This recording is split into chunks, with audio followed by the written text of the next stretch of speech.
اخبرنا قتيبة بن سعيد حدثنا اسماعيل بن جعفر عن حميد عن انس قال اخبرني عبادة بن الصامت ان رسول الله صلى الله عليه وسلم خرج يخبر بليلة القدر فتلاحي رجلان من المسلمين فقال اني خرجت لاخبركم بليلة القدر وانه تلاحي فلان وفلان فرفعت وعسى ان يكون خيرا لكم التمسوها في السبع والتسع والخمس.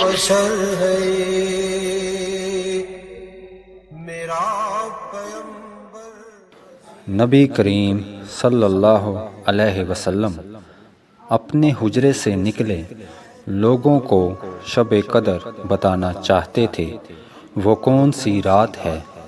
اتنے میں دو مسلمان آپس میں لڑ پڑے۔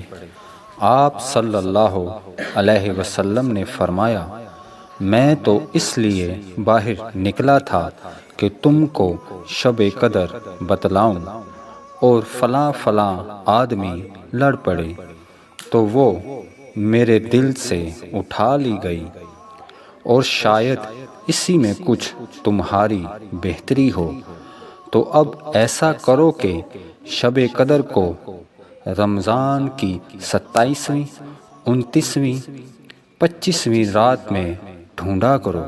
صحیح بخاری حدیث نمبر 49۔ وہ خود نظارہ